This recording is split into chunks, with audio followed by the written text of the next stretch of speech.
Hello and welcome to this webinar. Thank you so much for spending your lunch hour with us today. I do hope you've brought your coffee and maybe something to eat. We're here to discuss something that's very, very topical. It's a technical assistance through one-stop shops.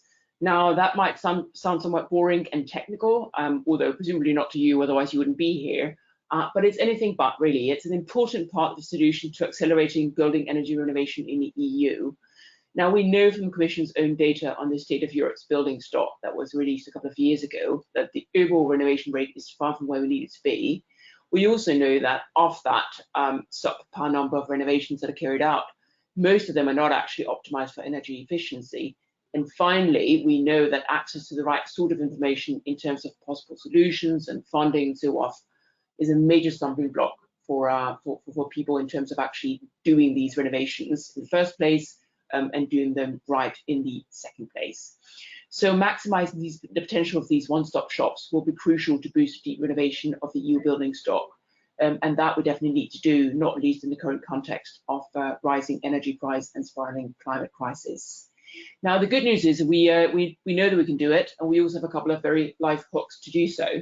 One is the recast of the EPBD, where one-stop shops have an important role to play in supporting the introduction of minimum energy performance standards. And the other is that there is plenty of funding set aside for driving the take-up of renovation measures implemented through the National Recovery and Resilience Plans and Cohesion, other EU funding. So we've got the opportunity to optimize the framework and we've got the funding to do so. So what we want to do today in this webinar, and that's what I'm particularly excited about, is that we will actually hear from people on the ground in markets, how they're doing it, what do they learn from the projects they've been engaged in so far. And we've got 4 different member states represented, Hungary, Ireland, Latvia, and Poland.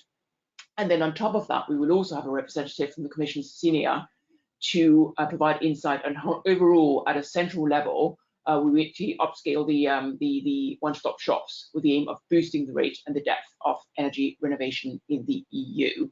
So that sounds really exciting to me. I hope we'll have a good 1.5 hours. And please move to the next slide, please.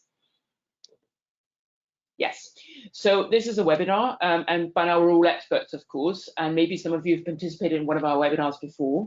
We do have a fairly full program in terms of speakers, but we also very much want to get your input, your questions, your comments, so on and so forth. You can send them via this Q&A box that you'll find on the right-hand side of your screen. And then the staff at Renovate Europe EUROPA will help me filter those questions so they will get to me, so I in turn can ask them to the panelists. So please, if you've got any comments, questions throughout, put them here. We'll pick them up in the Q&A side of the discussion. Next slide, please. So just for those of you who don't know, I hope that many of you have been with us before, but we are the Renovate Europe campaign. What we are is a political communications campaign that really wants to beat the drum for deep energy renovation of the building stock in the EU. As you can see here, we've got 49 partners from industry and civil society, and including, and this is what makes us special, I think, these 18 national partners.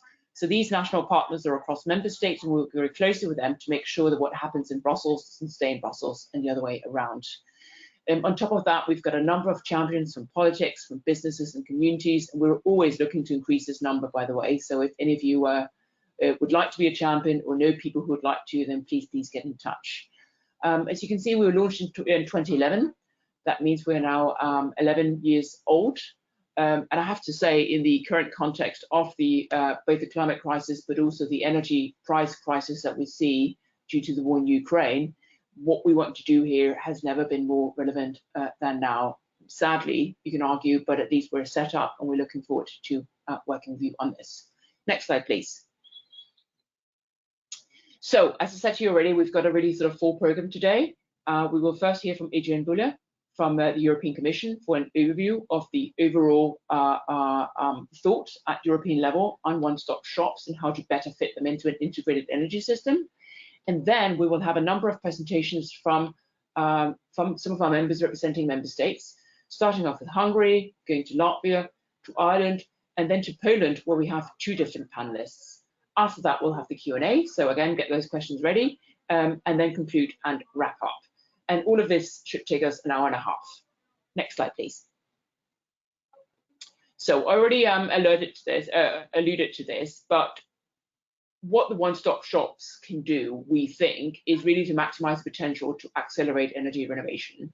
We know, as I said, that while we have a lot of money and also a fair amount of goodwill, it doesn't really at the moment translate through into tangible renovation schemes on the ground. And that is where we really see a huge role for these one-stop shops. We think that they can help improve the absorption rate of EU funding, because a lot of funding is out there, but where is it going? It is being used in the right way. We also believe that these one-stop shops are really essential in making sure that the renovation schemes fit everyone, so not just the people who have relatively easy access to information, but also those who are most vulnerable for a number of different reasons.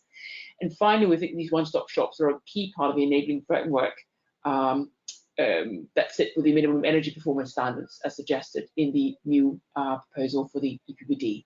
Next slide, please. So here, just a snapshot of where we are with the current EPBD proposal on the table. What it does call for is that every 5 years, member states must report the number of one-stop shops established and provide information on administration resources and capacities used for one-stop shops in their national building renovation plans. It also must supply compliance with MEPS in Article 9 by providing technical assistance, including through one-stop shops. So these are two sort of fairly boring sentences, but they're actually huge in terms of what the potential of the one-stop shops could be, and that's also what we're here to discuss today. Next slide, please. So I talked about it a little bit. We are here to discuss about why the upscaling of existing one-stop shops is so important, but also how to create new one-stop shops.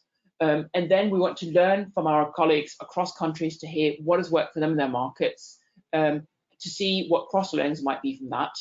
And also, what about sort of longer-term future for these? There is a lot of money going into the system now, but we need to make sure these are funded longer term. And we want to make sure that the models we set up are sustainable, both in terms of funding and in terms of the results that they create. Next slide, please. And with that, and by the way, I realize I forgot to introduce myself. My name is Judy Kjestrup. I'm the Vice Chair of Renovate Europe, and my day job is with Velux, working on EU affairs. But now I'd like to move on to Adrien Bullier, who's a Senior Project Advisor at the European Climate Infrastructure Environment Executive Agency, also known as CINEA, for an overall overview on how a large-scale rollout of integrated home renovation services in Europe could look. And Adrien, we're delighted to have you with us. The word is yours.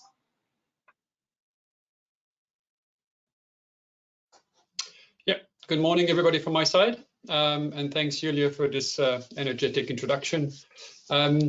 So if we can move to the next slide. Just a few words about myself. I work for the European Commission, but I'm not part of the DG Energy Services who define the policies, but we're rather in the implementation side of things. So CINEA is the new executive agency where we manage most of the Green Deal related programs. And so we manage projects related to Horizon 2020 energy efficiency, which is a program that just phased out, but most of our projects are still ongoing, and many of them are being presented today. And we're now moving into the live program, which is where we have the continuation of all the market uptake activities that we have been delivering under Horizon 2020 so far. Next slide, please. So very quick introduction, just to complement maybe what Julie was saying earlier. And again, this is not my, I don't work on the actual policy making, but just a few points to highlight here. The renovation wave strategy has the ambition to renovate, I think it might be 32 instead of 35 million dwellings by 2030, and double energy renovation rates, and roll out one-stop shops. And I think that objective is something that we need to keep in mind. This is just huge. We're talking 4 million dwellings per year.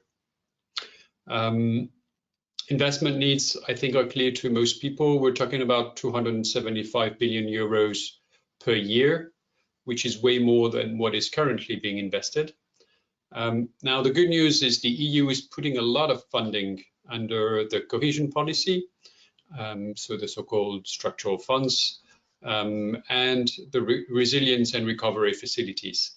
So that's That's going to help a lot, but we still need to leverage in the private finance, because public finance is really not sufficient to deliver the ambition that we have with the EU. Last point is the latest proposal for the EPBD recast. Includes the introduction of minimum energy performance standards for classes F and G, which basically should be renovated by 2033. So I think that is a proposal which should make a lot of changes on the market, and is sending also a very strong signal for all homeowners.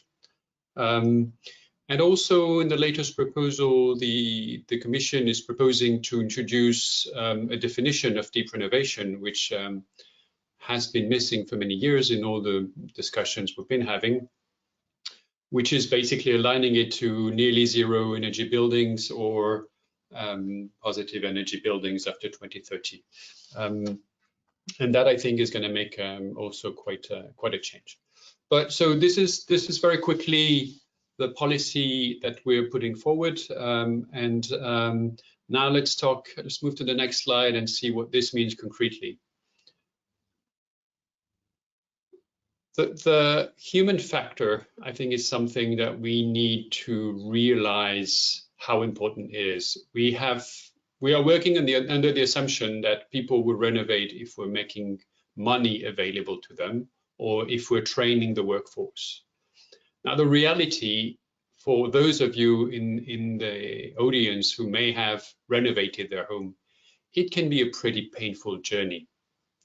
And even more if you include energy savings in that renovation. The reality is that most residential buildings, I mean, we're all non-professionals. Most of us are not professional in home energy renovation. And it's not going to get better over the years. People will not get better at energy renovation because you don't usually do that on more than 2 homes in your life, and usually 1 is the max. Now, we're not really missing market actors. I mean, there's a lot of equipment vendors, there's a lot of construction companies. Of course, we are missing people, but still they are here. And even with the existing market participants, home renovation is not happening at scale. And so I think that the reason why we're talking about one-stop shops is because we need to look at the human factor. Now, next slide. So what we are, no, there was one slide missing here. No, just go back 1 slide, sorry. Yeah, no, okay, go to the next slide. Yeah, so if you're looking at this couple staying in their bed at midnight and looking at the quotes that they're receiving from different construction companies, the reality of home energy renovation is here on the slide. You can see basically the key steps that you're going through. So getting information, becoming a maybe interested homeowner who wants to renovate their home, having a simplified diagnosis, understanding what you should do, having a definite set of measures to implement, selecting construction companies, finding the money, where to find the money, finding the actual financing solutions, and then implementing the work, supervising the works, and how do you ensure that this delivers up to quality? Next slide, please. Now, this is the reality of the market. Who is delivering what? And that means if we go to the next slide, my journey as a homeowner who's just finishing the renovation works on my home is a pretty windy journey. You need to work with a lot of very different people. And these people don't work together by definition. They don't even talk to each other most of the time. And this is why, if we go to the next slide, we are pushing for the concept of integrated home renovation services, which is another way to say one-stop shop. But you'll realize that under the term one-stop shop, people talk about very different realities. And in many cases, we're just talking about a single funding portal. So you simplify the access to the information. What we're saying is we need to start from the homeowner's point of view and look at the services that they need all along the home renovation journey.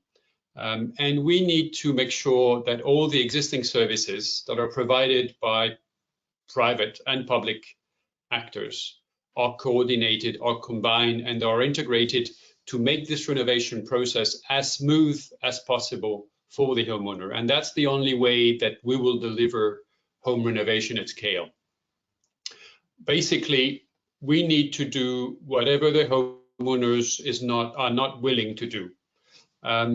Now, one last point, and I think Julie stressed that in the intro. There's quite some energy renovations happening today, but most of them are shallow or very shallow energy renovation. Of course, if you need to change your windows, most people do that by themselves. They don't even ask for an architect. Changing the boiler is the same thing. If we want to upscale low energy renovation and deep energy renovations, this will not happen without simplifying the customer journey for home renovation. Next slide, please. So we've, with my colleague Christophe Millin, we've carried out an analysis of quite a number of projects which have taken place over the past 5 to 10 years, most of which are funded under Horizon 2020 or ELENA in Europe, to look at how they deliver this concept of integrated home renovation services. And we've come up with 3 main models, which are basically here to help people think of how they can implement this concept. The first model is what we've called the advice model, and this is focused on the upstream part of the customer journey. So a lot of information and marketing, helping people to have a simplified diagnosis, understand more or less, okay, you should renovate, you should change your windows and stick to the existing norm. You should change your boiler and so on, but they don't go into the actual project design.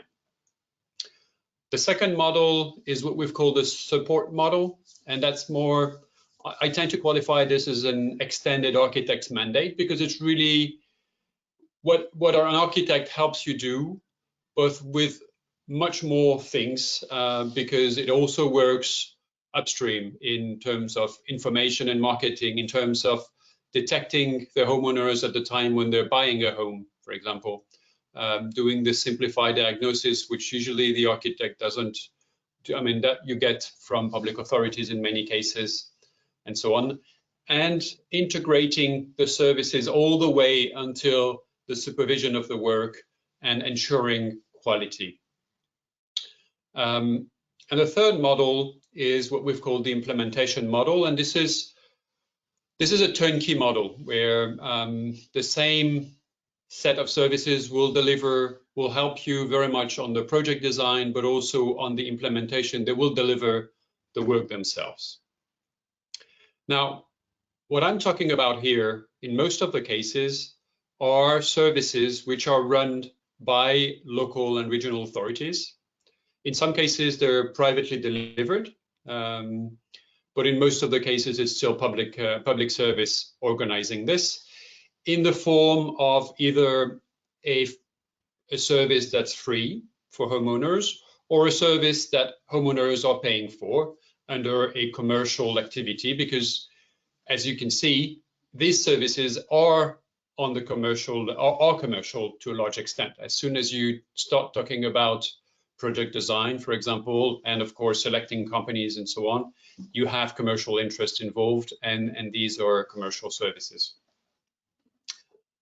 If we go to the next slide, maybe. So just to say, in the article which is referenced earlier, you can see also a list of all the examples of projects that we've been funding, and some of them are also not funded by us. You've got a few of them, and as I said, several of the speakers here are part of our projects, and we're very happy that they do. This is the concept of integrated home renovation services is evolving all the time, and we don't pretend that we have a definitive answer and definition of it. But if we move to the next slide, I think what I'm very interested to discuss here is what we do with it. As we've said, and I think Julie also stressed that very well in the introduction, we are putting a lot of money on home energy renovation, but the disbursement of this money has always been complicated, be it from EU programs or also from national programs. In a lot of cases, we're not managing to disperse all the money. And one of the reasons is clearly the human factor. And so we need to take that into account and really upscale one-stop shops, and the way we're putting it is integrated home renovation services. And in particular, I think that the models that deliver on also the implementation phase, so the support and implementation models as we've defined them earlier, are really key to upscale deep renovation. This will be absolutely needed. And this is quite a change from what is currently being delivered, because most public authorities now have programs to help homeowners, be it at the national, at the local, at the regional level. But if we want to deliver deep renovation, we can't just have information and labeling of the workforce. We need to really integrate those services. We have funding available to help local and regional authorities basically design and put in place this kind of services. The current call for proposal was closed in January, but the next one will be published in May, and there will be more funding available.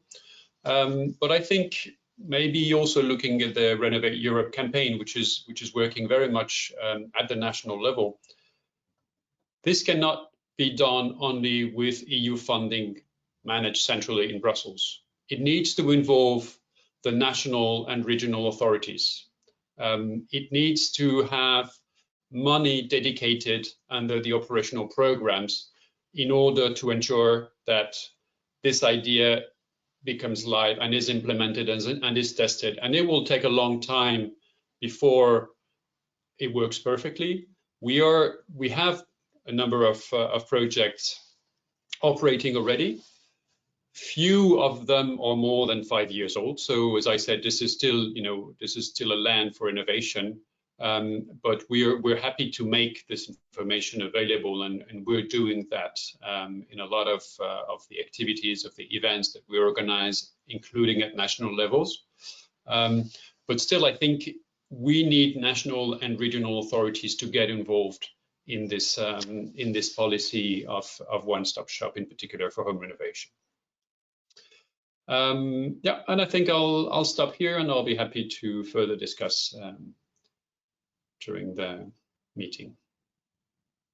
Adrien, thank you so much for your presentation. I think you managed to say an awful lot in a small amount of time, and I think you made a couple of points that are really sort of pertinent. First of all, these sort of different people who are not talking to each other naturally, and I need to help them do so.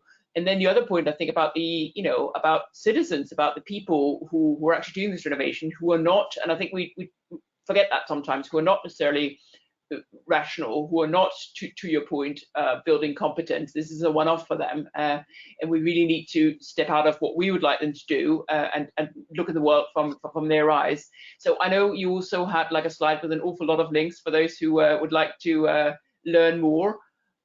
Really fascinating stuff. So thank you so much for being with us. And there are already questions coming in to you. But let's move first to the second speaker, who is from Hungary, Zsuzsanna Koritár. And it's actually a very good link, because you ended by saying that what we really need is we need the regions and the cities to go in here and do the work to pick up this notion of one-stop shops.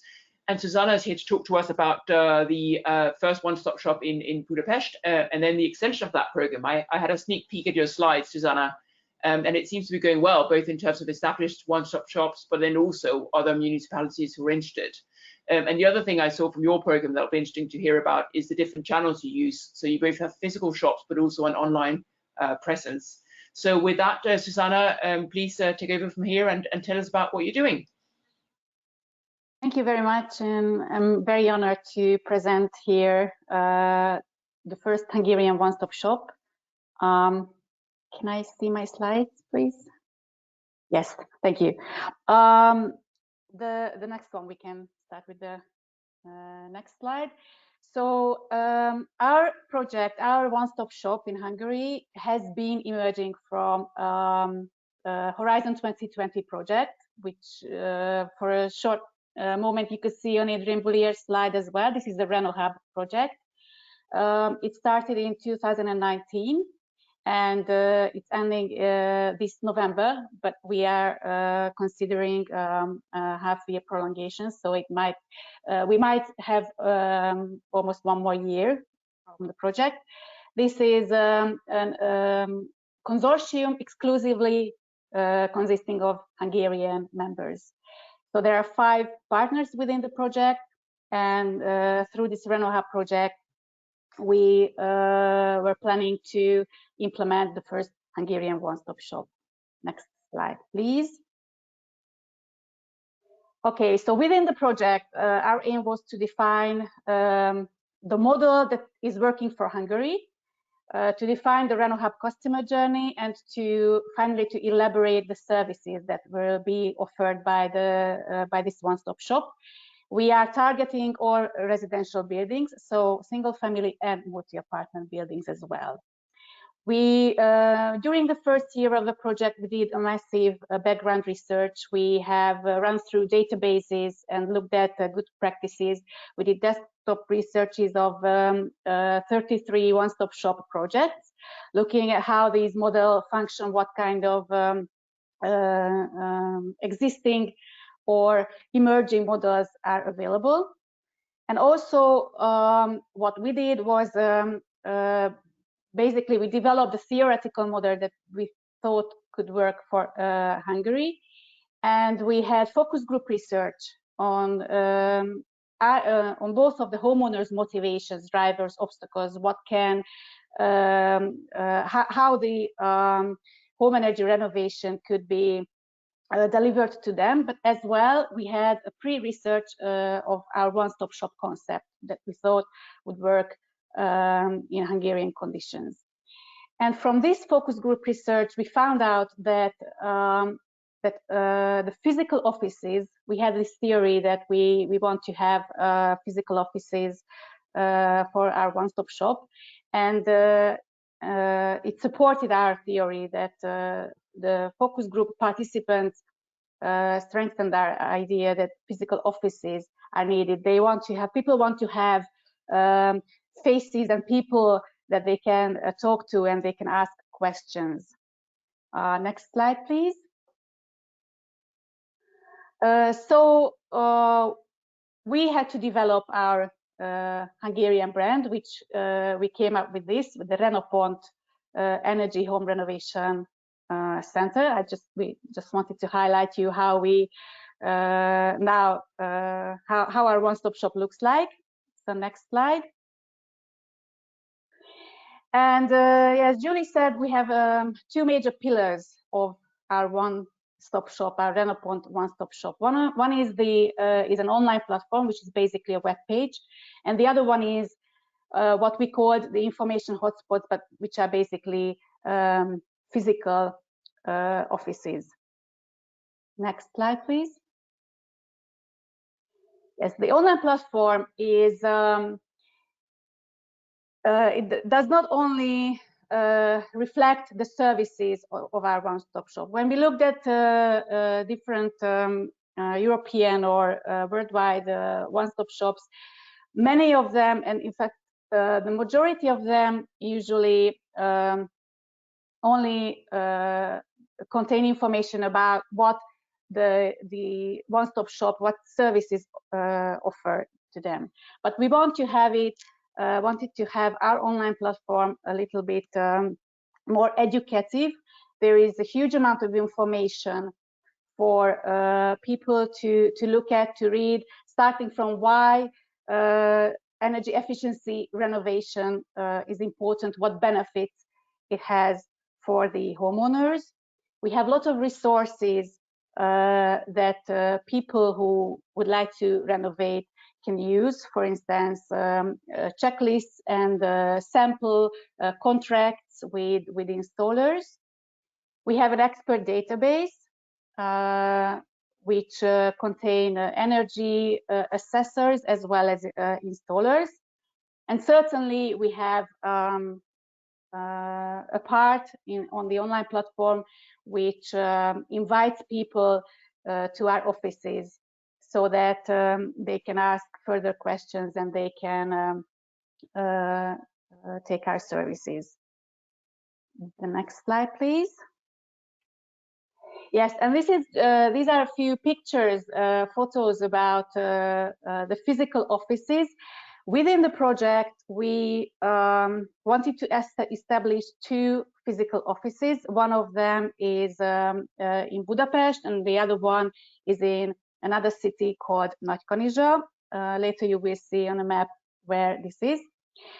But when we were searching for municipal partners for our offices, we found out that there is huge interest also from the capital of Budapest, so from the whole Budapest municipality, as well as from the districts, different districts of Budapest. So finally we ended up opening the one-stop shop office in Nagykanizsa, so in another city, and instead of one we opened 2 physical offices in Budapest in last November. So this is basically the pictures where you can see the opening ceremony. In the central pictures you can see the mayor. The upper picture there is the mayor of Budapest. In the lower picture there is the mayor of the 8th district where our office is opened. Next slide, please. What we offer and we want to offer within our services is something like that was presented by Adrien, is the so-called support model. So we want to go through the whole customer journey with the home renovators. We have certified and contracted energy assessors who can do energy renovation concepts with options, with different renovation options, but suggesting to going towards deep renovation option and preliminary cost estimations. We plan to give guidance to customers on possible financing options. We can give assistance on selecting between price offers from installers. So this is basically the support model. At this point, actually, the way from our experience, it seems it's more like still an advice model. So when people come into our office, they can reserve appointments online. And when they come into our office, they usually are quite prepared. They get an email before they come to the appointment saying to prepare for the consultation and bring any kind of information, for instance, if they have an energy performance certificate or any other information that they have regarding their dwellings, just to bring it. And they come quite prepared and have specific questions about the renovation options. And financing certainly comes always as an issue, how they can finance the renovation. Now, this is unfortunately at present Hungary is a little bit of a shortcoming, because at this point there are not available either financial support, any state support, nor very good financial products that can be used for the renovations. But I will talk about it a little bit later, how we want to overcome this problem. So next slide, please.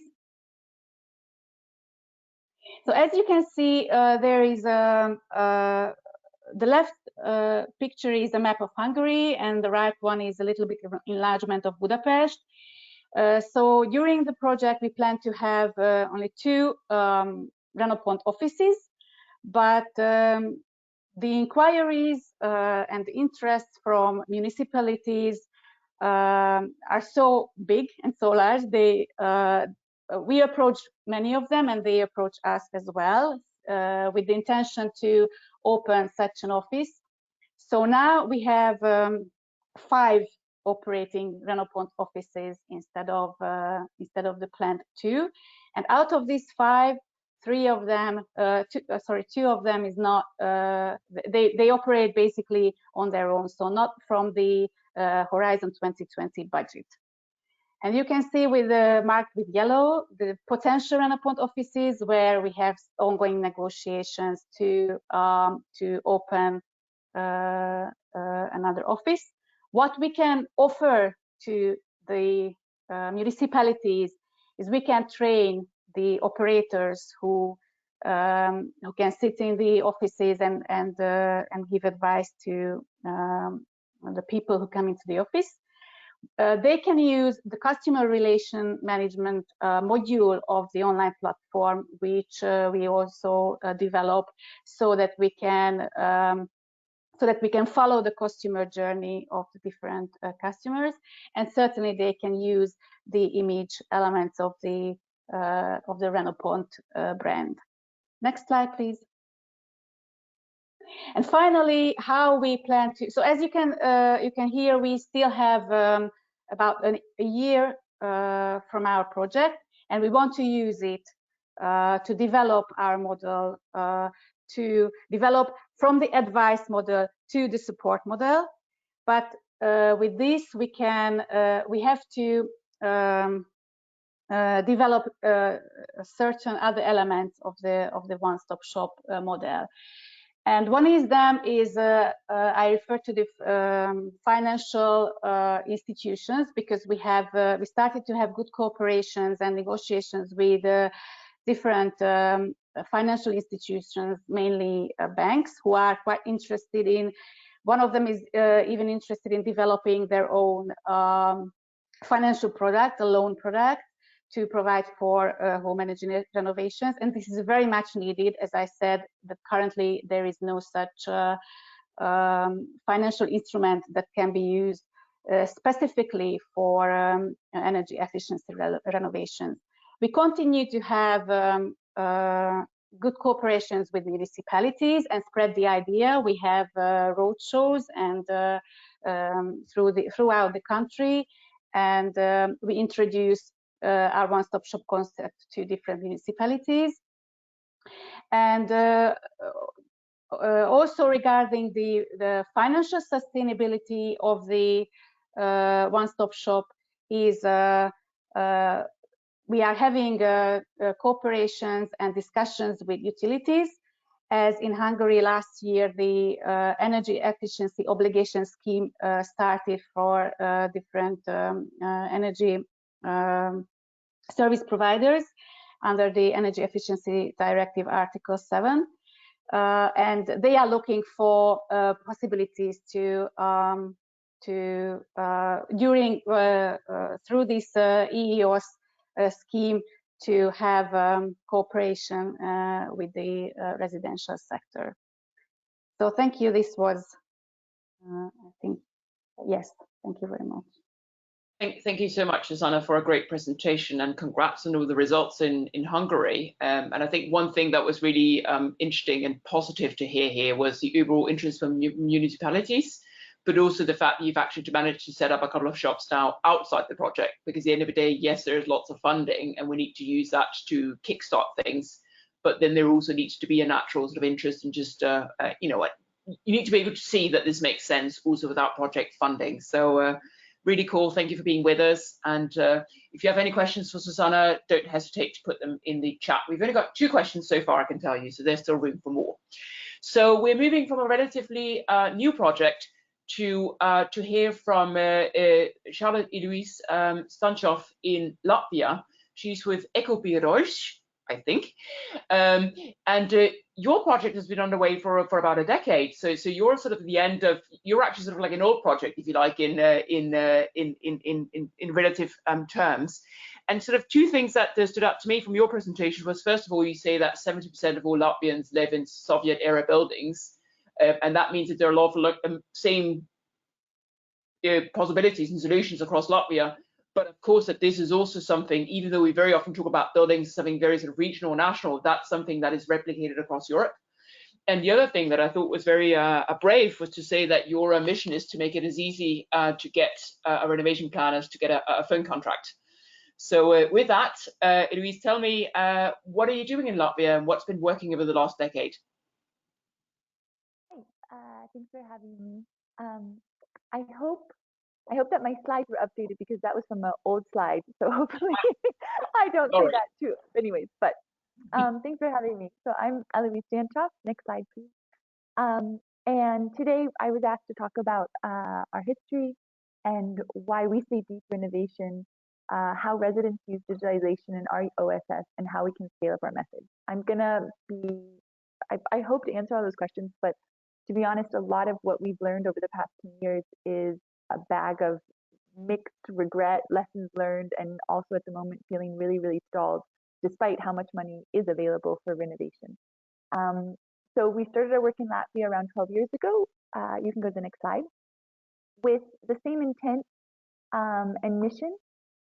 You can go to the next slide.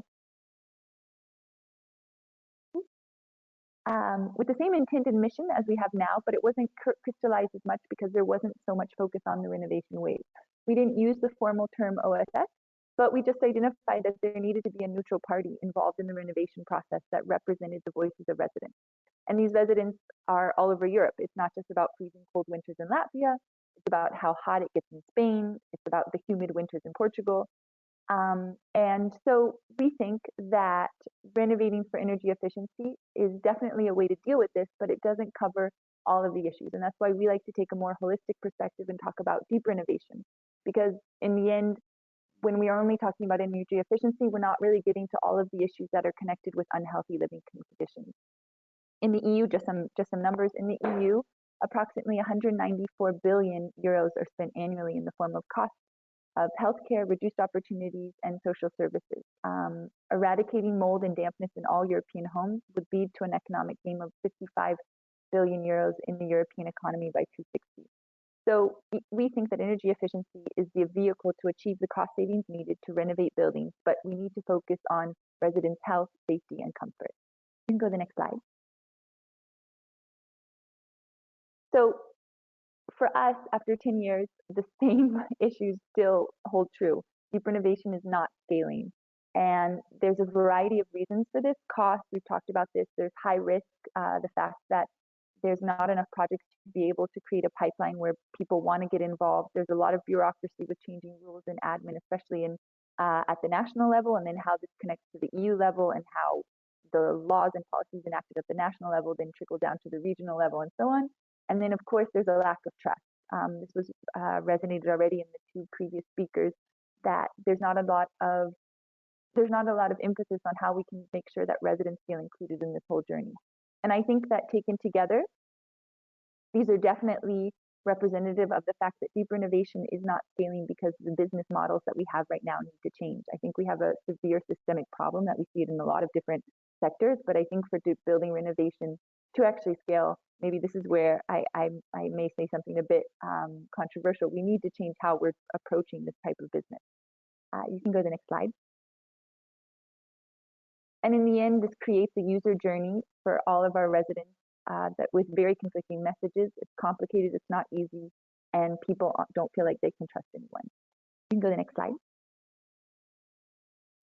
So what we want to do, and what we've been trying to do for 10 years, and now with the formal name of an OSS, is create an OSS that focuses on trust, efficiency, and standardization at the core of what we do. Next slide. And in the EUROPA project, which we're in now, we are promoting and boosting the implementation of deep renovation through the development of energy efficiency subscription models coupled with 5 one-stop shops. And one of the one-stop shops is in Latvia, where I work. You can go to the next slide. Oops. So what do we mean by this? What we want to do is by focusing on trust, efficiency, and standardization, we're hoping to deliver safety, health, and comfort. So that's the main goal. And we want to deliver efficiency by using digital tools, so Sunshine platform, continued advocacy to deliver trust, so focusing on stakeholder engagement and linking renovation to broader issues of health, safety, and comfort, and standardizing how we talk about renovation by creating criteria that can be reflected in renovation goals. So I'm going to break down each one of these parts in the next part of the slides, and so hopefully to go more in depth about what I mean. Go to the next slide. Digitalization. We've built the Sunshine platform, which I think, in my opinion, creates transparency among stakeholders. You can keep going because there'll be little changes of images. And the OSS, the Sunshine platform creates an OSS admin and management onboarding. So basically, any OSS can have access and manage their project management of building renovation. It secures project details and processes, so there's security, it's GDPR. You can track an entire project flow, and there's different ways to calculate your energy savings. And the best part is that it's open source, and you can link it with other platforms and IoT. Next slide. So this is an example of what a slide of what the platform looks like from the energy calculator savings. Go to the next slide. And here's what some of a page of what the OSS admin page looks like. You go to the next slide. So I think this is I think for all OSSs and maybe across Europe, this is probably the trickiest part. How do we get residents involved and how do we convince people? I think even after 10 years in Latvia, and Latvia has a smaller population than a lot of other EU countries, we still aren't convincing people. We've done in-depth conversations, we've done interviews and surveys, we've worked with 600 families in Latvia because we were part of 6 buildings that were renovated. We've done 100 meetings with buildings, and people still feel not listened to. We did a study back in 2014 where we looked at decision-making processes, and basically in a building that was going through the renovation process, if there wasn't someone that they felt that they could trust, they didn't want to be a part of the renovation. We're currently working in 3 other EU projects, and this emphasis of focusing on inclusion and co-creation and figuring out ways to talk to residents that aren't aggressive, that aren't belittling, but really want to include them in the process is our main goal. And here's some examples of different flyers that we create, try to making things more visually pleasing, because I think in the end, design is a way to get people involved. At Ekubirojs, we do a lot of different digital engagement, social media. I already mentioned the Sunshine platform and YouTube videos. And you can go to the next slide. And I just want to say that, for example, this is a leaflet, and we put out 500 leaflets all over a neighborhood in Riga, where we were handing them to people and talking about what we were doing. And as you can see, there's a QR code at the bottom. And even with 500 leaflets, only one person swiped the QR code. So we're still, I think it's something that requires a lot more emphasis in EU projects and EU funding about how to really create engaging and useful ways to get people involved. Go to the next slide. And then finally, how to scale these energy efficiency projects. I think for us, the main way to do it would be to really focus on creating a standardized approach to it. So in deep renovation, I guess I did say it, deep renovation, we really want it to be as easy as buying a phone contract. So you know exactly what you're signing up for, you know exactly what you're going to be receiving, and you know exactly how much usage you have. And our goal would be to use a subscription service where basically different parts, operators, sustainability, standard packages for deep renovation, contractual specifications, measurements are all taken into account into the entire renovation before it even starts. So when someone agrees to do it, you know exactly what you're getting. And so this would mean that there's standardized KPIs to a local context, that it ensures monitoring of results, and it builds a network of reputable representatives. And we've just actually started a mentoring program through the EUROPA project, where we'll be talking more about our energy efficiency subscription program and how to create more of these sorts of localized criteria that keep standards up and make it easier for people to understand in different countries across Europe. Go to the next slide. So what can we say after 10 years? I think that unfortunately, we still need aggressive and stable long-term policies that support building renovation. I think that what we see is that there is a lot more money available for building renovation, but still, if we're not able to create better decision-making supports to owners and residents, the money is not going to reach the people who need it most. We need to figure out how we can eliminate split incentives because, for example, EU level policy or national level policy isn't connected to regional level policy, making residents having to figure out all of the different intricacies of it. We need to create more standardized monitoring with teeth, so to have clear KPIs that when renovation takes place, we're assuring residents that they will be receiving either the best type of deep renovation that they can afford. And I think that in my opinion, I think that we really need to stop the fallacy that the government programs can pay for all of this, and we need to support private sector mechanisms, because I think in the end, that's the only way to make sure that residents are actually asking for renovation rather than us coming to them and saying, renovate your building, renovate your building, renovate your building. So yeah, thank you so much. You can go to the next slide. Thank you, Eloise, for a bit of reality here in terms of what you've learned after 10 years, which is basically, it's very difficult, I think. But I think the other point you're bringing up, of course, is this sort of notion about sort of standardization to make sure that people know exactly what it is we're looking for. And then the other point I picked up on as well, that you mentioned early on, is that this needs to be beyond energy efficiency and really sort of talk both to safety and to comfort and to health, to basically, again, I think like the Commission representative said, I mean, you need to meet the citizens where they are in terms of what matters to them. But good luck, lots of interesting projects here, and I hear you when you say it's difficult, but I also hear that we are moving in the right way, nevertheless. So we're moving from one northern corner of Europe to another. We're moving to Ireland. We will hear from Johanna Varghese from the Irish Green Building Council. And so again, I always had a sneak peek at your presentation, Johanna, and one of the things you want to talk to us about is this the Solutions for Renovation platform, through which you're basically helping the potential renovation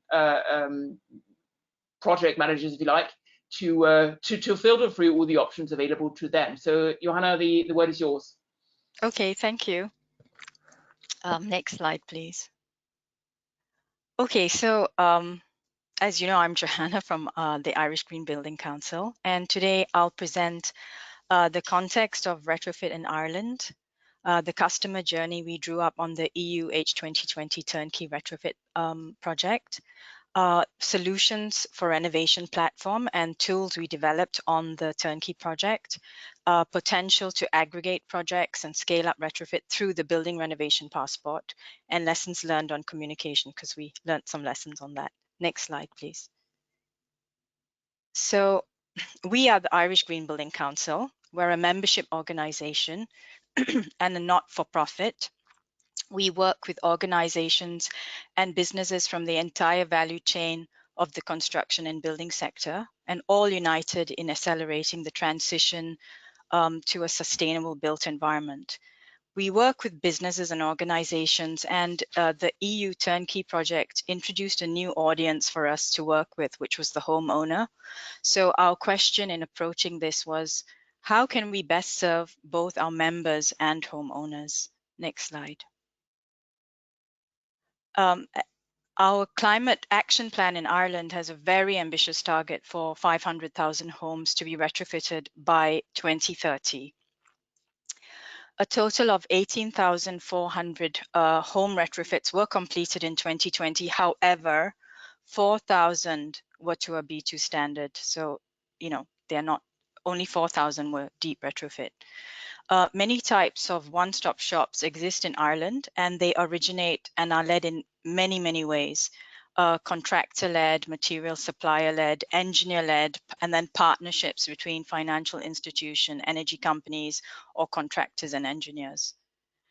A core element of Ireland's national retrofit plan is the development of a network of registered one-stop shops to simplify the customer journey. So homeowners will be offered all the services required for a complete home energy retrofit. And just last month, there have been really amazing increase grants on a multi-annual basis offered by the government. Next slide. So come back to the EU project, and the main objective of turnkey retrofit project is a reliable and easier customer journey. And the objective of IGBC within that is to create a platform that is a public good resource and targets the homeowner.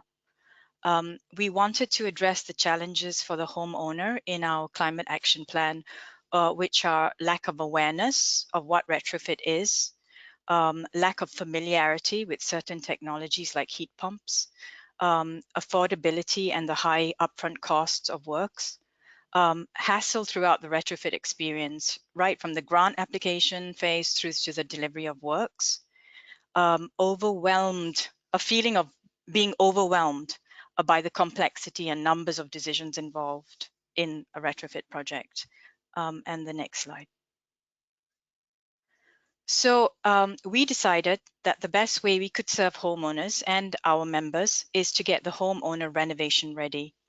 So to make the process more transparent, qualify why one option may be better, let people try out digital tools in their own time and provide a good user experience, nudge the homeowner to connect to a renovation advisor and a home retrofit assessment. This would be similar to the advice model focused on the upstream part of the customer journey. Next slide. Okay, so this slide is an overview of the customer journey we did early on in the project. Before you even come to this part of the customer journey on the platform, there has to be a whole lot of marketing and branding, getting people to associate trust, retrofit, healthy people and homes with this platform. From there, the customer finds their way to this platform where they get all the information they need in a way that's not too technical, neither is it too simple. So you can see that first row is the information phase where they find out about all the information they need. They find out about grants, any other discounts, what the benefits are. They find out about loan information, and they also can play on the tools. And then if they like any of the information, they can also store it, log in, register. And when they register, they get kind of this template of a building renovation passport. And the next phase you can see is where they connect to a renovation register and they can book an assessment. So the whole thing is to get people to book an assessment, get advisory report filled in, find out their loans, what they can get, and then they're renovation ready. And then there's the next phase of getting the contractor, and I'll show it to you on the next slide, please. So we realized that actually there is a potential to digitally aggregate projects once you know what people are looking at. And they have the building renovation passport. We have an advisory report in that filled in. You have the address, you have the location. You can actually probably aggregate it into location or measures. And we did talk to a lot of contractors, and they said it's not really the measures, it's the location. If they can get a bunch of projects in a similar location, that would be great for them. Next slide, please. So then here, this one, I'd like to show you just some of the tools developed by Solution for Renovation, the digital platform developed by the Turnkey project. Next slide. So there's a 10-question quiz asking how you feel in your home. So they try to come in through asking people about how you feel rather than just, do you want to save energy? It's like, I feel too hot, there's mold, that kind of thing. So you answer this 10-question quiz, and it's really for the customer who hasn't a clue about anything to do with retrofit. So you come in through what they feel. And then next slide. They find, oh, right, okay, you have high renovation potential, and you could improve your comfort of your home. So it's very simple. And then if they want to know more, they can click on the buttons, on the right, those kind of buttons there, 3 buttons, and they will come to a retrofit roadmap. So they can fill that in. So can you go to the next slide, please? So this tool is for the customer that wants to find out what they need to do and to get an estimate. And the customer fills in some information. They just click on something that seems similar to what they live in. And then next slide. And there's a couple of questions they have to fill in, like the year it was built, the wall type, and so on. And there's another slide. Next slide, please.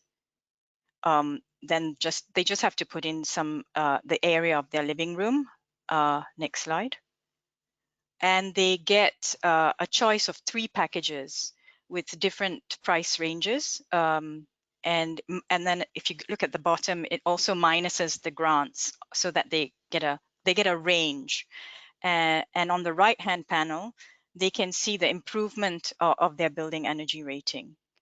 And if they don't like being told what to do, they can click on the top where it says, I want to do my own package or renovation plan. And the next slide. They'll get, they can do their plan. And what's good about this one is whatever they choose, there's pop-ups that tell them, warnings and opportunities that pop up to say, oh, the sequence of works is incorrect, or if you're going to do your external wall insulation, you should think about your windows, that kind of thing. And right now at this moment, we're also working on a booking system. That's fine, you can go to the next. So as part of the turnkey project, we interviewed many people in the retrofit industry, and this is what we learned from them. First was lots of them told us there needs to be this kind of a relentless awareness campaign, as relentless as a drink driving campaign that drives the message to people, of something that retrofit is something that people should aspire to. It's something they want that helps them escape. And one of the people we interviewed mentioned that people don't buy new cars, holidays, and HD TVs to save money. It's because it's something they want to escape or aspire. And then through talking to a one-stop shop person, he mentioned that customers come to retrofit through many different ways. So some customers talk to him about climate change and sustainability, and there are other customers, he says his phone doesn't stop ringing when the weather gets cold in September, because people call him and say, oh, I want to install a heat pump, oil is too expensive. So there are many ways. And then some customers just heard about grants, so that's suddenly they go, oh, maybe we should look at a retrofit. And then the other thing we're working on is that, the user experience on this digital platform has to be actually delightful and intuitive. And then another thing we found that, like one of the speakers here was, people want to talk to somebody about it quite early on. So a helpline, a dedicated place where people can ask questions about anything to do with retrofit. So a question we keep asking ourselves is, what could be the system that we can create that makes it easier for people to use and operate that would increase the number of retrofits? And thank you. Johanna, thank you so much for being with us today. I loved your platform, and one obvious question that maybe we can talk about in the Q&A is, what is the feedback you get from people who are actually using this platform? But I think one of the points you made that we've also heard all the other speakers make in some way, shape or form is that there's just so many different ways to get to this topic. And we need to make sure that we speak to all those different sort of whatever it is that makes people interested in the event. And I think the other point that you made that I hadn't really thought about that level was, if this is important, if this is key for us, and we agree it is, right? Because to meet climate neutrality, we need to renovate the building stock. So beyond all the other factors, this needs to be one of the sort of essential moves of what we do. Then we also do need to ramp up communication to a level that's way beyond what we're talking about now, right? Where a relatively small group of people who are already interested in the topic are talking about the finer details of it. So thank you so much for that. And with that, we're going to go to our last speakers, because there are 2 people joining us from Poland, and that in itself I think is really interesting, because again, one of the things we keep on coming back to is that we need to have good projects, but we also need to be anchored into sort of local communities, local regions, local cities. And so for this last example, which is from Poland, we've got Justyna Glusman, who is from Fala Renowacji, and that's one of our national Renovate Europe partners in Poland. And she's speaking with Jacek Kisiel, who's the Deputy Director for Air Protection and Climate Policy in the city of Warsaw. And Justyna, again, looking at your slides, one of your sort of drivers in Poland is all about sort of smog and about air quality. Is that correct? Just take us through your presentation, Yes. please. Thank you. Hello, everyone. Good morning. I just want to make a very short introduction. I know that we are running out of time, and then give a floor to Jacek, who will speak about some more practical insights. So what is important in the context of energy efficiency and also the tools that accelerate the renovation wave is that the new geopolitical context, and we speak more and more about the necessity of becoming more independent from the fossil fuels and resonates very strongly in Poland, and therefore the whole discussion about energy efficiency also got a new dynamics. Just a month ago, there was a publication of the Polish long-term renovation strategy, and this document, the strategic document, it's pointing out that apart from sufficient financing and funding of renovations, the success of a massive private buildings renovation program requires one-stop shops. And we've seen there is a lot of interesting examples in Europe, fascinating presentations showing them. But then in Poland, there are still not that many. Actually, we do not have a classic one-stop shop present in the country. Once we know that the provision of this technical advisory and awareness campaigns, improvement of skills and knowledge about the home renovation is prerequisite for any successful program. So what is key is the role of the self-governments here, who are the best equipped with the knowledge about the buildings on the territory, about the needs of the citizens, about the challenges in front of the citizens, the priority areas to be tackled. And as we mentioned, these appears very much in the context of the clean air and challenges related to improvement of the air quality in municipalities, particularly the pollution, removal of the pollution related to the obsolete coal stoves.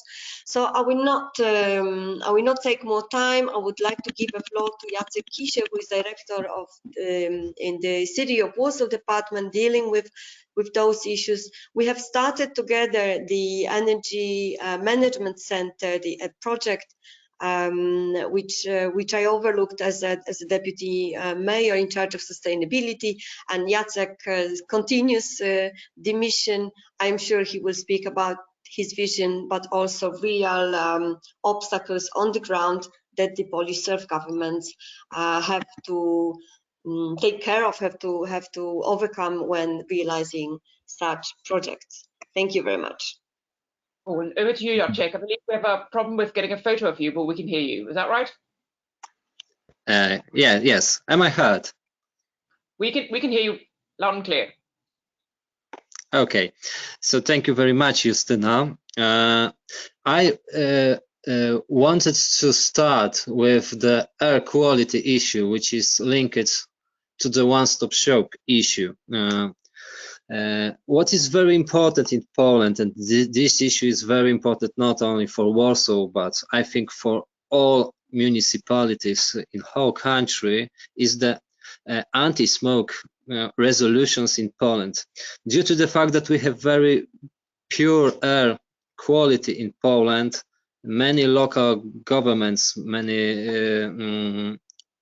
have passed anti-smoke resolutions. As you can see, vast majority of Polish voivodeships has passed such a resolutions. What it means? It means that in a certain date, all owners of solid fuels heaters have to change them, have to replace them with more ecological ones. For example, gas boilers or heat pumps or electrical heating or district heatings. And what is very important is that the owners are obliged to replace them, but also local government are obliged to help people to do it. Because another resolutions, clean air programs, says that the obligation is on the owners and also on local governments. It means if you doesn't meet the obligations, there will be fines, and the fines will be put on owners and also on local governments. And why it is a problem? The problem is that we have to be in a big hurry, in a big rush with the replacement. So, for example, we have just 1 year to replace all the solid fuel heaters in Warsaw, and there are many thousands of them. The problem is that if you are in a rush, then you miss what is the most important, and the most important is the retrofitting. So local governments just put emphasis on the replacement of the source of heating and forgot about retrofitting. And if you could, next slide, please.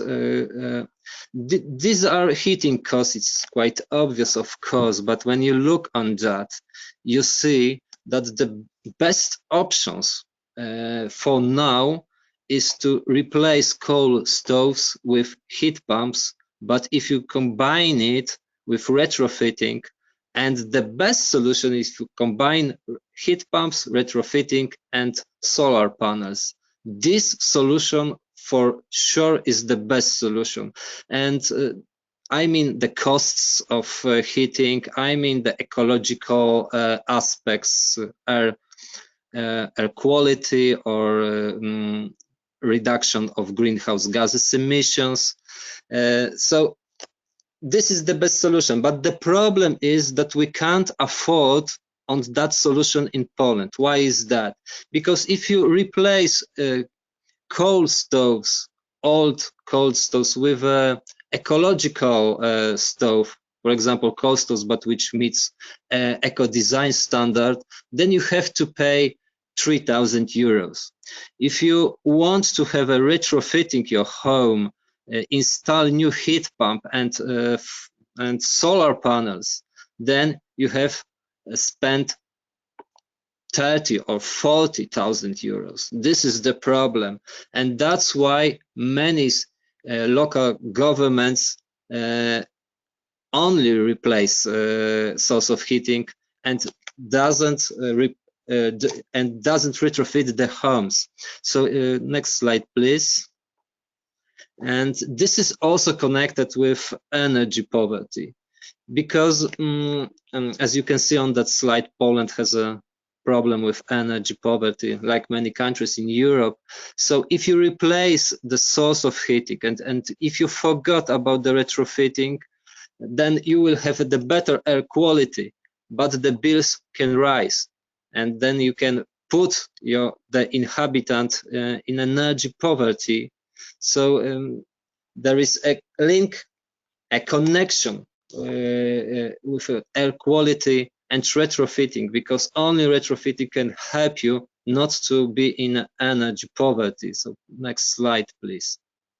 And in Poland, we have a very good governmental program. It is called Stop Smoke Program, because this program, which is dedicated to low-income residents, this program, in this program, heaters exchange must be combined with retrofitting, which is very, very important. It is co-financed by the government and local governments.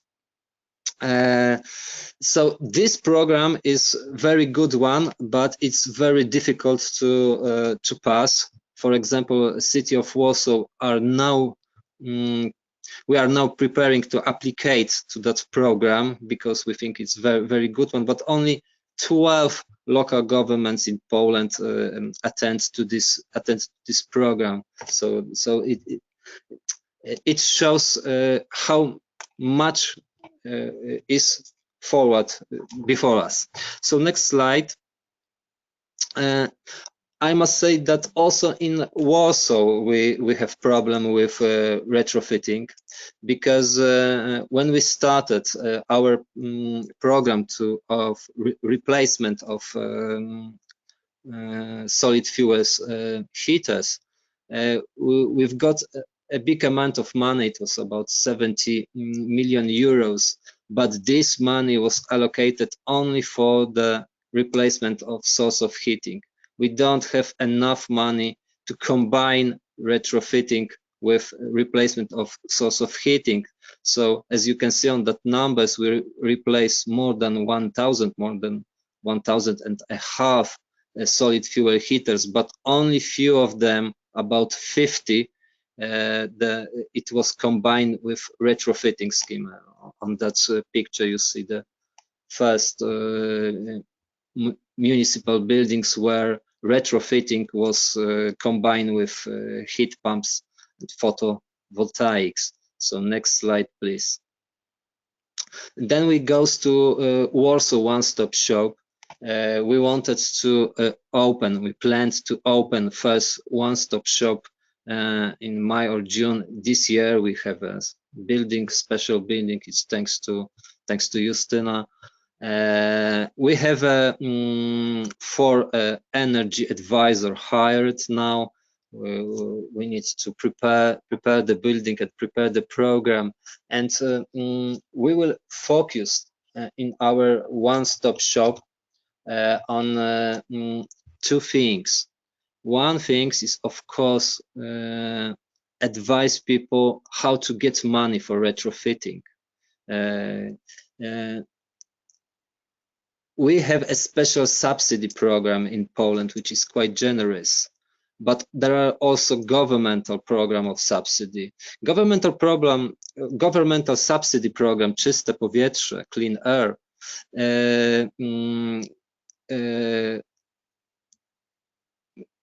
gives the opportunity to retrofit. There are some amount of money for retrofitting. Our subsidy is a good subsidy for replace of source of heating. When you combine these 2 subsidies, then you can afford, then you can combine retrofitting with source of heating replacement. So this is one thing. But the second thing, I think, is we will put an emphasis on the fact that you can't replace source of heating without retrofitting, because you have a bigger trouble than before the process. So what is the biggest problem in Poland is that we have a big problem with air quality. We solved that problem with quick replacement of source of heating, but we forgot about the retrofitting. So I think that we will put emphasis on that we should start on retrofitting, and after that replacement of source of heating. So I think that one-stop shop in Warsaw might help us advise people how to do a good modernization of their homes. Thank you. Thank you so much, Jacek and Justyna, as well, for your perspectives from Warsaw. Again, a really interesting project. And again, it's a good example that the focus in different markets amongst different people will always be different. So that takes us through all the presentations, and we're a little bit short on time. Oh, I see I forgot to put my camera back on. I'm still here. We have received a few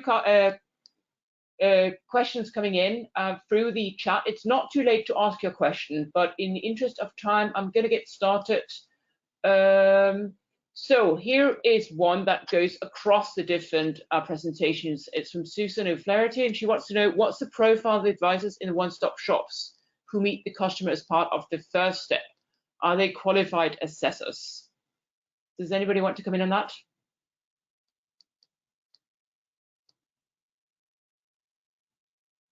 Zsuzsanna in Hungary, yes. I can comment. In our one-stop shops, they are not certified assessors, but they are trained operators. We have also developed a training program within the project. It's quite an extensive training program. And what they did get training on energy certificates and related subjects, but the main point is that so that they can give a general overview and advice related to energy performance as well. But when it gets to specific energy advice, they always suggest to have an energy assessor that goes on site, goes to the dwelling, and this is what we emphasize within the offices as well, that this is not a specific advice, and without seeing the dwelling, more specific things cannot be said. Cool. So just to clarify then, because there's also a question about whether or not your staff visit the person's home. So is that part of your program, or are you pointing them towards someone who can do that? Yes, we offer energy advisors that can go to on site and do the energy assessment. Excellent. So does anybody else, Johanna, Justyna, Eloise, do you want to come in on this? Yeah, well, definitely for what we are doing, which is our next stage, is to get qualified renovation advisors. It's not just someone who does BERs or, building energy rating. It's got to be much more than that. Yeah. Yeah. Eloise? In Latvia, because of how the programs work, we usually have a lot of introductory meetings with residents in their building. So we actually organize meetings and residents come and hear about the whole renovation process. And then if they decide to move forward, we're not the specific energy auditor, the energy efficiency specialist, but we make sure that they're put into touch with the right people. Thank you. Justyna? Similarly, in Warsaw, we have energy advisors meeting on the site, especially until this place is being open in May, as Jacek mentioned, and they do have specific qualifications. We have done a specific on-call last year to find the experts with the expert knowledge sufficient to later on be based also in this new one-stop shop. Maybe Jacek wanted to add something. I'm not sure if he is available here. Thank you, Justyna. I saw also the question on chat from Johanna, and of course we will have a certificate energy auditors which will work for us on one-stop shop, and they will have specific time they will be available on the building, but we also wanted to have them to visit our citizens. But the question was about the specific roadmaps. I was very impressed when I saw the presentation from Ireland and the previous ones, and I am very inspired because our energy advisors, of course, they have a lot of knowledge, but it will be also important for us to have some IT tools which support them. For example, as we see in Ireland. So I think I must be in contact with you and discuss more deeply about your experience, because it will be extremely helpful for City of Warsaw. Thank you. Great. Can I just go back to that renovation advisor thing? I think one thing we are finding in Ireland is the person should have some kind of professional indemnity, so they have the weight behind their advice. So that's all I want to say. That's a good point. And I was just going to say that I'm so happy to see that even between the panelists here, we're making links and finding inspiration. That's exactly why we're doing this. I have a couple of questions here for Adrien. One is sort of a little bit technical. If member states must report the number of one-stop shops every 5 years, does that mean we have to wait until 2026 before we can know if there's one close to where we live?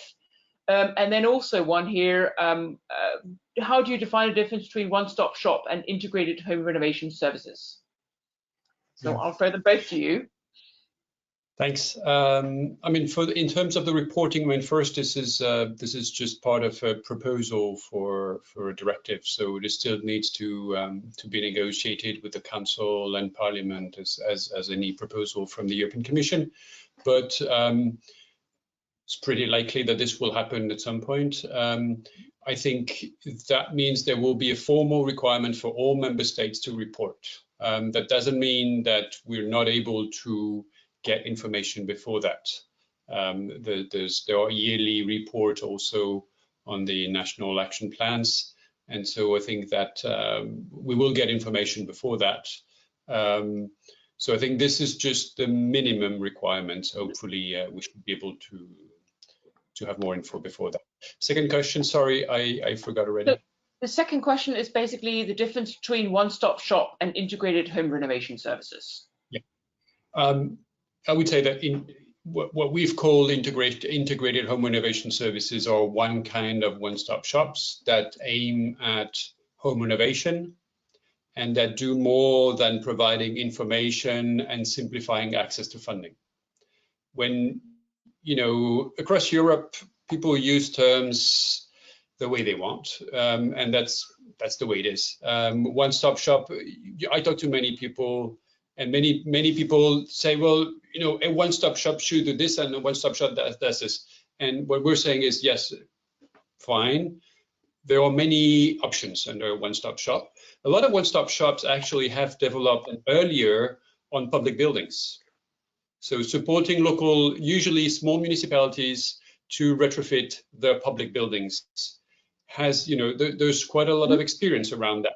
Obviously, we're not talking about the same thing. So what we're saying is, well, we think that integrating home renovation services and packaging them together to cover as much as possible of the whole value chain, of the whole customer journey, is really a solution that we want to push for the specific topic of home energy renovation, and even more going towards deep renovation. Doesn't mean that the other things are not needed, but this is why but pushing for one-stop shop in general is in any case a very good way forward, and this is why we're doing that. Excellent, that's clear. Then there's an interesting question here, I think, from Eleonora Maggiore, asking, do the projects include gathering the actual energy performance for a period, for example, 5 years after the renovations, as part of the packages? So do we follow up to see what we've achieved in terms of energy savings, and is that part of the sort of core of the project? Will we offer advice or give out plans? Is that for us?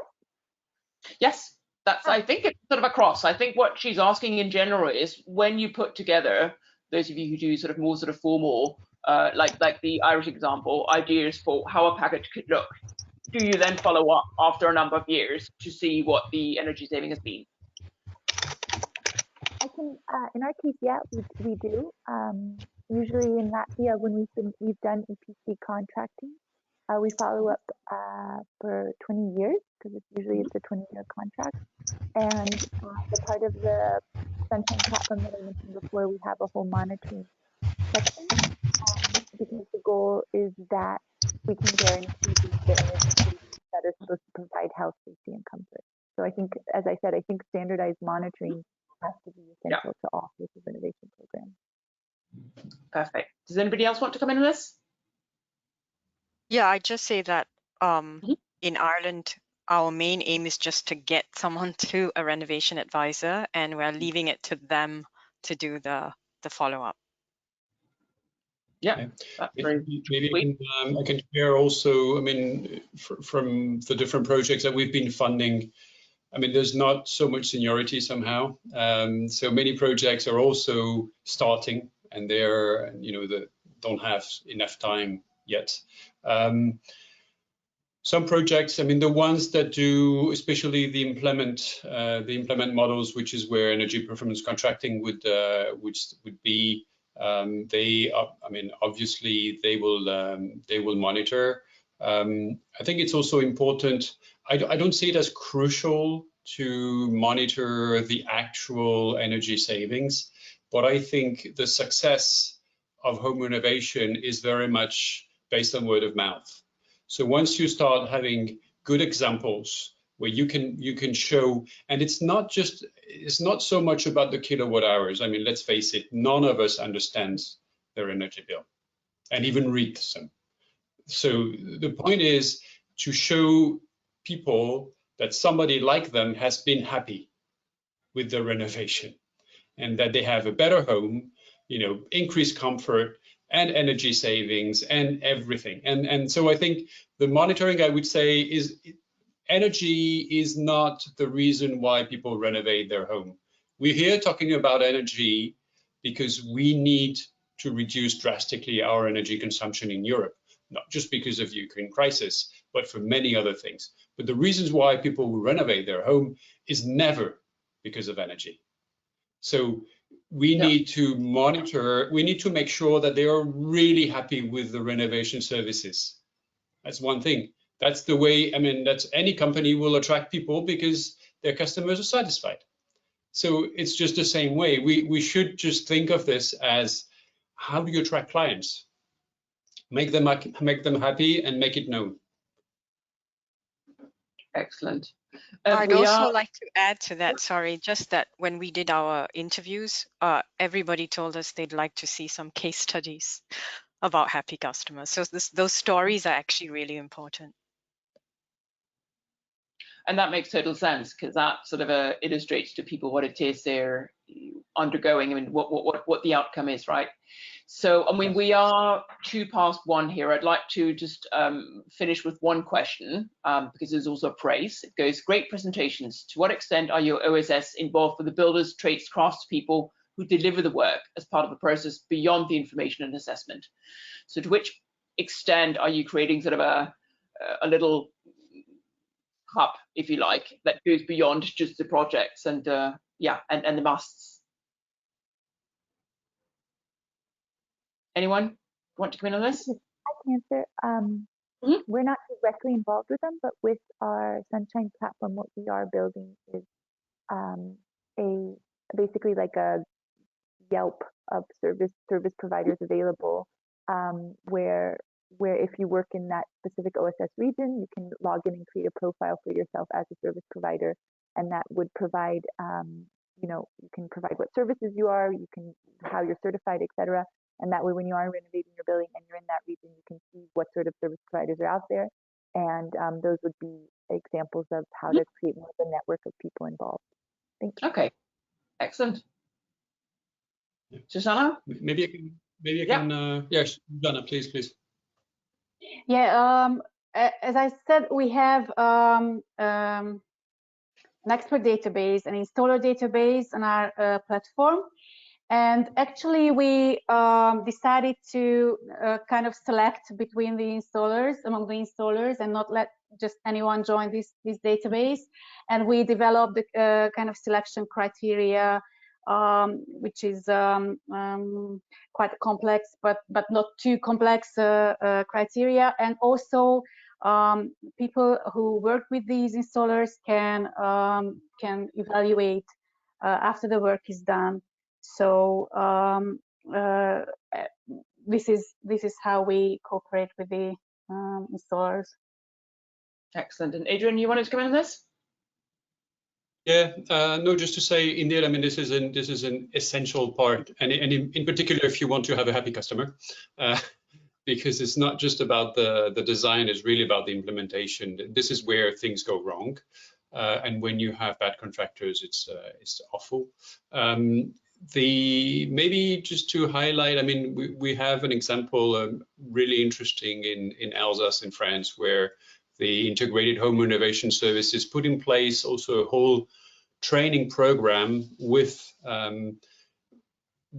basically the SMEs. So this is a region where you don't have general contractors, and for deep renovation, you want a general contractor. So what they've done is they've actually trained SMEs to work together as consortiums, and they've trained them on simplified, standardized renovation measures for deep renovation, which they have designed over the years. And so they so that people are able to deliver a joint quote for a deep renovation service. And that's just the companies, that's not the design and so on. So you don't need to have an architect coming in and so on. It's just a simplified solution. And working with the companies like that allows to reduce a lot the quotes, because basically the SMEs usually cover themselves. They know they're going to be working with others. They don't know these people. And so they overquote, so that their quotes are too high in order to cover for the risk. If they know the people they're working with, basically, they reduce the prices because the risk is lower.